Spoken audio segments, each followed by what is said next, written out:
Hey YouTube, Silver Hair Stacker here. Yeah, I'm headed to Killeen, Texas once again. I bought some more stuff to sell on eBay from the Killeen auction house. So, I'm gonna go pick it up and maybe I'll show you some or all of what I get, what I get. So yeah, a lot of stuff going on in my life.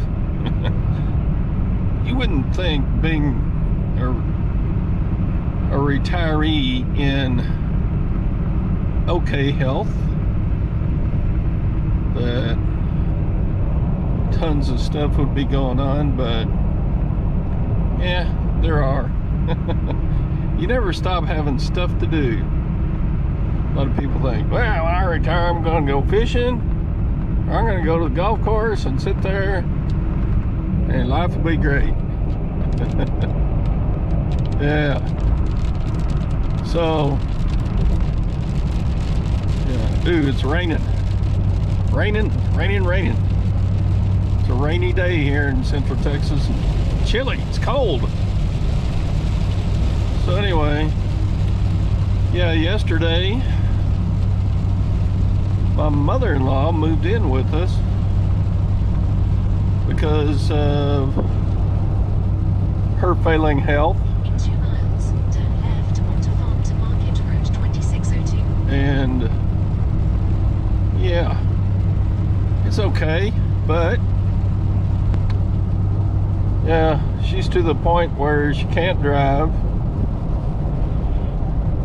It takes two of us, namely my wife and I, to get her in a car and out of a car and into a doctor appointment or into the house, or yeah, and she really needs help walking to the restroom, getting, you know, yeah, you can imagine. It's tough. So I'm sure you're thinking to yourself, well, why doesn't she just go into assisted living? There's the rub. Assisted living, my mother-in-law makes in her retirement income $2,300 a month, which is really a pretty good living for a single person with a paid-off house.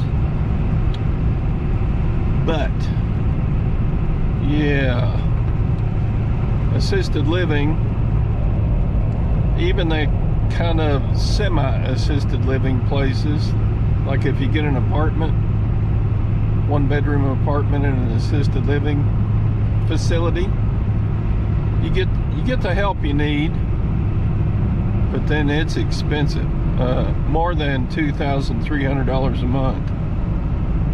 Probably onto Farm to Market Road 2602. Probably more than to Market Road 217. Okay, I got the directions. Probably more than twice what she makes. So, well, then it's time to dip into the savings and just pay for the rest of it. Nobody coming that way, nobody coming this way. Yeah, that was a rolling stop. I'm out in the middle of the country. 5 miles, turn left onto County Road 223. Yeah, I got it. So anyway, where was I? Yeah, the expense of assisted living is a problem. So what do you do? Well, we'll have her living with us for as long as we can, I guess. Hopefully if we get her some physical therapy, she can get strong enough to go back and live on her own in her own home. But I'm kind of doubtful that's going to happen.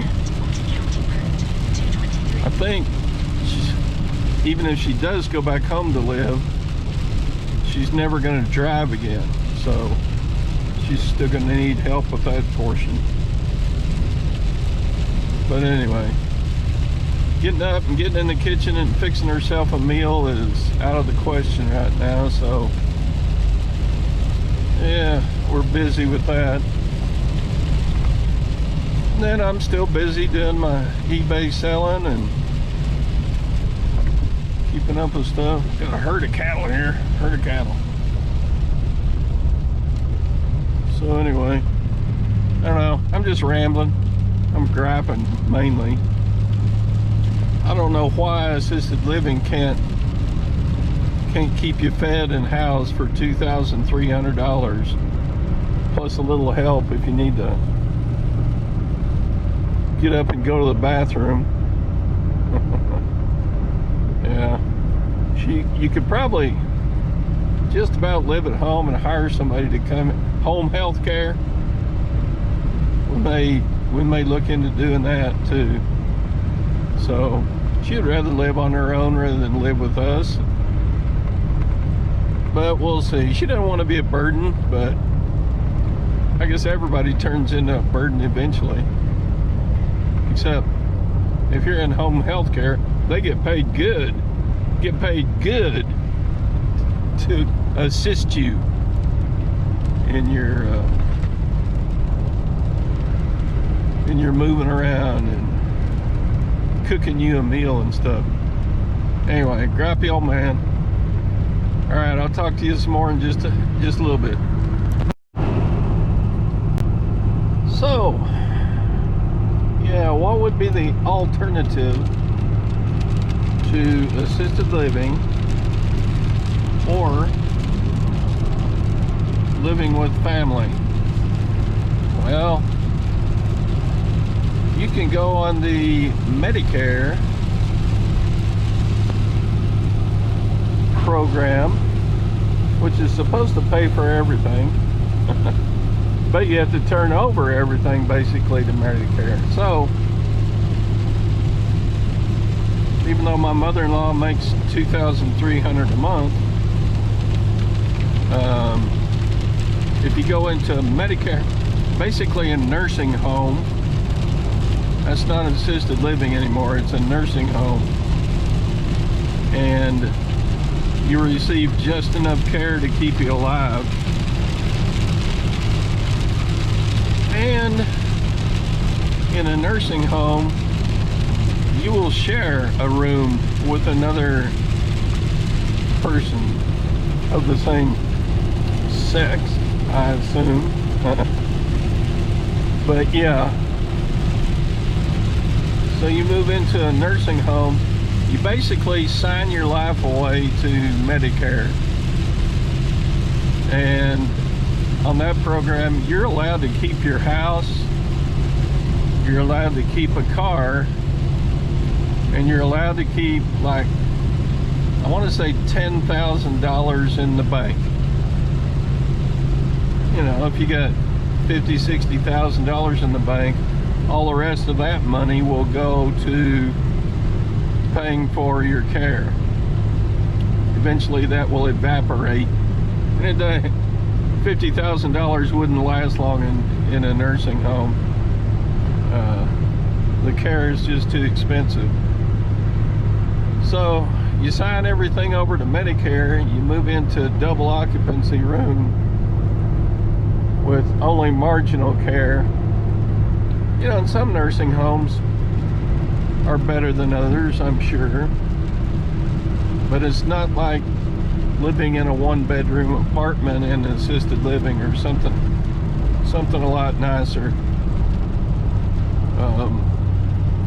I would say 80 people, 80, 90, probably 90% of all people in a nursing home are on that program. Most people get to the stages of needing nursing care at the end of their life, and they don't have enough money left to have a good lifestyle the rest of the way. They're just going to be stuck away, and if they get visitors, good. Anyway, I don't know. It all seems dreary, doesn't it? Kind of like today, rainy and cloudy and overcast. But I mean, we all got to face it. we'll be facing it with elderly people in our care, and when we get to that age ourselves. I bet a bunch of you have already been through this with someone, or maybe you're in this situation now, and you're just watching my YouTube channel from your nursing care room. I hope you're getting good care, because yeah. So anyway, yeah, sorry I'm being so depressing. I don't know, sometimes I guess God realizes it helps us humans to talk it out, talk about our situations. So anyway, I wish I was just so filthy rich that I could just pay for my mother-in-law's care, but no, I gotta look forward to the day when I gotta pay for my own care. And the way the economy's going, that's yeah, you get my drift. It's gonna be tough, even though I've made a good living and put a lot back. It's gonna get tough. So anyway, on to the auction. Let's see what kind of pickups I can get. Speaking of pickups, I got a problem. If it's gonna rain this hard all day, everything I get at the auction, most of it's gonna have to go in the back of my pickup, and I don't have a cover for it. I got a couple of tarps, but I hate using tarps. They're a pain in the butt to put on and take off, and yeah, if you don't put them on just right, then the wind blows them off. It's a terrible situation. All right, we'll talk to you in a minute. Well, I didn't film much at the auction. This is stuff I did not win. We don't even Nerfer guns. Nerfer gun. The time clock. Office supplies. Tons of stuff. Yeah. Most of the coins went way too high. I did buy some quarters. Stuff like these 1 ounce silvers went for like $50 on it. What? You can buy those all day long every day at any online bullion dealer for cheap. Or not cheap, it's cheaper than that. Yeah. So stuff, they helped me load my stuff already. I got a bunch of new army surplus stuff to sell. There's a cool looking old brother sewing machine. Two of them. Anyway.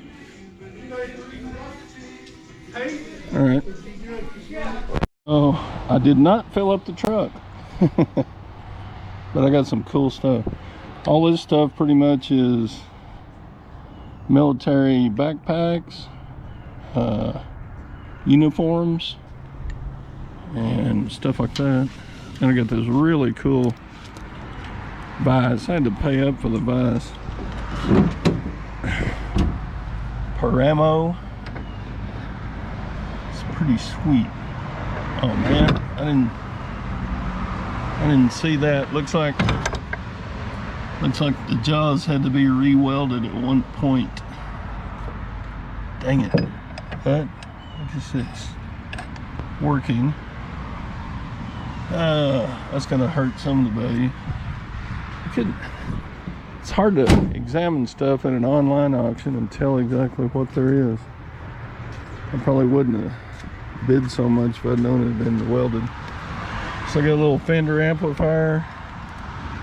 I got a stereo receiver. Got a pair of Itasca boots.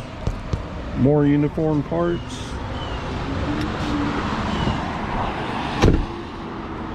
And come around to this side. I may show the silver coins I got. I got some silver quarters. These are cool. I don't know if they're worth too much, but model airplanes. Rebel 2011, so they're not real old. This one's still sealed in plastic. There's an M1 Abrams tank, so it's sealed in plastic. Yeah. I love sealed in plastic. There's another one sealed in plastic. This one's got an open box, but we'll see. It's like a battleship or something. Yeah. All kinds of stuff. There's more stuff crammed down there. It's wet today, so I'm trying to keep as much stuff dry as I could. Anyway, time to head home. Okay, so also at the auction, auction had quite a few silver coins for sale.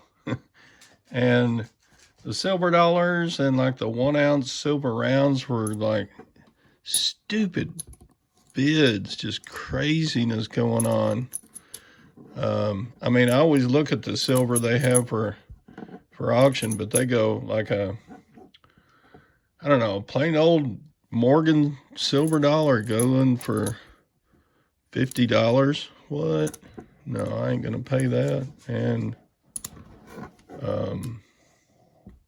yeah, a plain old buffalo round going for $50. But you know, you can go to any online bullion dealer and buy that for a whole lot less. Anyway, so I don't know. You never know about auctions, what they're going to do. But I did pick up 2 little lots.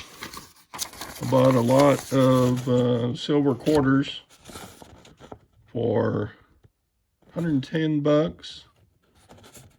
And there were 23 of them, so that worked out to $4.78 a piece. Which ain't a super great price, but it's way better than Atmex. Got a 43,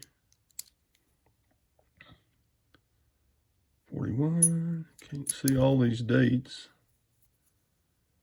Anyway, I pick up silver when I can if it's reasonably priced, and that I don't think that's too bad of a price. Not sure what they're going for now. Here's an old barber, 1902. It's antique. That's 120 years old. Can you imagine that? 120 years old. I mean, that's definitely not the oldest coins out there, but 64 was the last year of 90% silver and quarters. 1909. Yep, older than me. Older than my dad. Not older than my granddad. They had such cool eagles back then. 13 stars. In God We Trust. 1915. Oh, this is just a youngster. And another barber.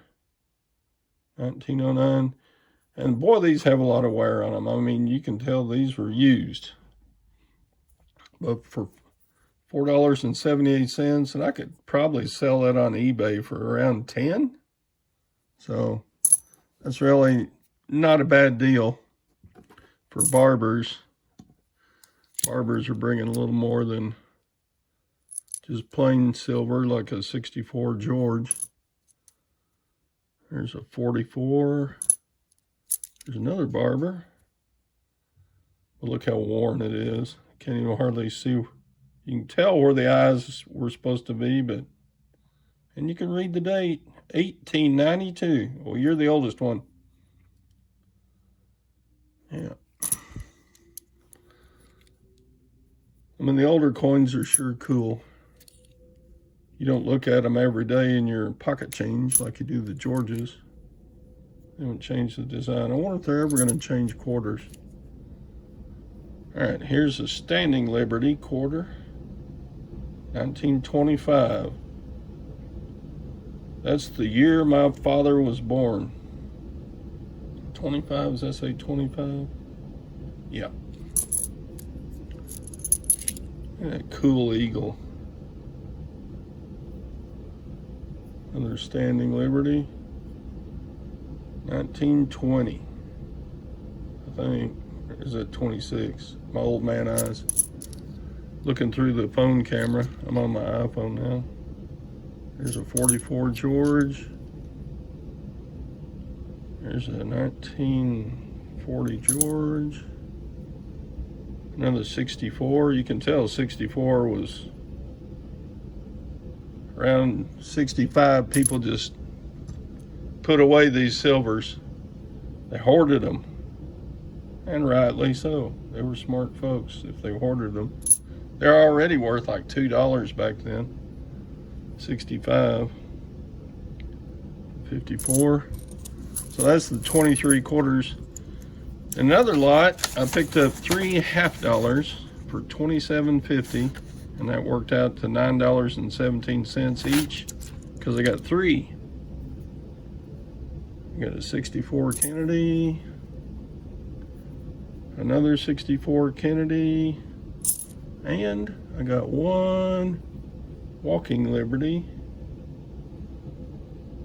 1945. That was in not too bad a shape. That would sell for more than I paid for it for sure on eBay. I don't know, I may just keep those. I may just keep all these, just stick them in the stack. So I added just a little bit of silver. My total for that little bunch of silver is $137.50. And I don't know if it's a great deal. That wouldn't have been a great deal like 4 years ago, but I think it was okay now. All of these are probably worth more than I paid. But then you got to sell them and ship them and list them and all that, so that takes time. And time is money. I can be listing other things, like all that other stuff I got from the auction. So anyway, this is just going into the savings. Look at that, lot 492. There it is. It was about 1,600 lots in this auction, and probably 150 of the lots were silver. Anyway, that's all I got. This is your Silver Hair Stacker saying good luck, God bless. Do you buy any 90% constitutional silver for your stack? If you don't, you probably should. All right, see you later. Good luck, God bless, bye.